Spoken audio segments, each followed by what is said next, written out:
On the January 4th, 2011 episode of The O'Reilly Factor, Bill O'Reilly hosted the president of American Atheists, David Silverman, to discuss the topic of religion and to debate whether or not religion is a scam. During their discussion, O'Reilly made the following argument. I'll tell you why it's not a scam, in my opinion. All right?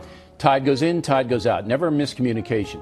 You can't explain that. You can explain why the tide goes in. Tide goes in, tide goes out. See, the water, the tide comes in and it goes out, Mr. Silverman. Maybe it always it's comes Thor in, on top of Mount Olympus who's making the tides go in and out. No, but you can't explain a scam that. and a myth of the same.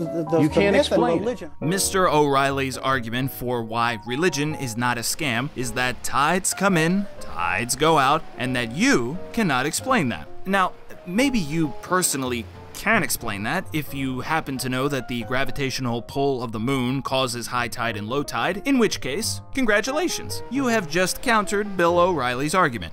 David, Beverly Hills, Florida. What do you mean when you refer to the tides? When you asked about the existence of God, science explains the tides, the moon's gravity pulls on the ocean. Okay, how'd the moon get there? This is called moving the goalpost. Moving the goalpost is an informal logical fallacy whereby the standards for deciding an argument are changed after they have been met, usually by the losing side in an attempt to save face. If Mr. O'Reilly argues that religion is not a scam because tides in particular cannot be explained, and then upon receiving an explanation demands to know where the moon came from, Mr. O'Reilly has moved the goalpost. By now, there are two things to take away. One is that apparently this argument was never really predicated on high tide in the first place, and the other is that it's probably a fool's errand to attempt another counter-argument. If explaining the cause of tides results in O'Reilly challenging you to explain something else, what do you think is going to happen if you can explain that too? Tide comes in, tide goes out. Okay, yeah, the moon does it. How'd the moon get there? How'd the sun get there? How come we have that and Mars doesn't have it?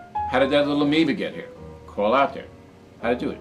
If we have existence, if we have life on Earth, how come they don't have it on the other planets? Were we just lucky? Some meteor do this? Can you explain that to me?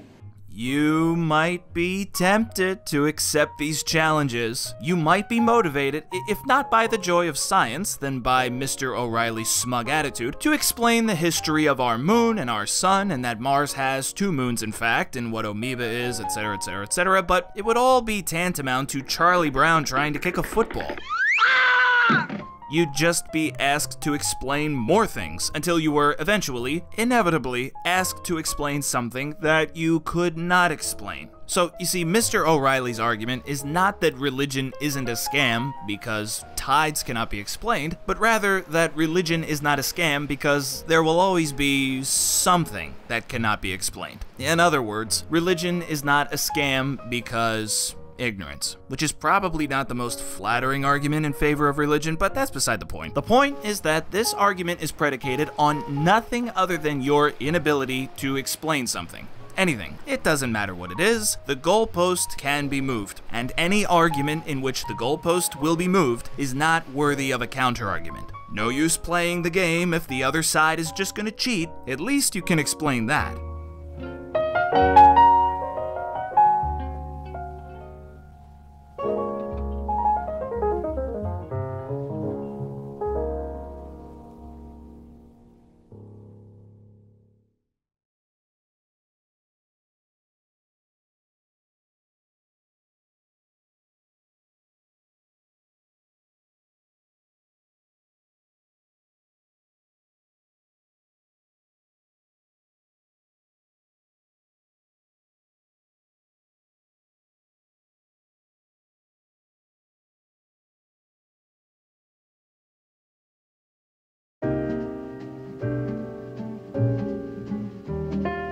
Tide goes in, tide goes out. Never a miscommunication.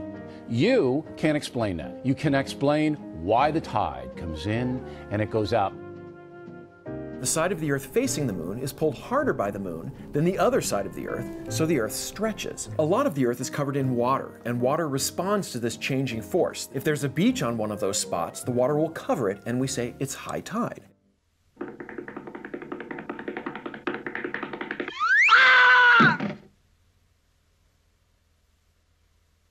Okay, how'd the moon get there?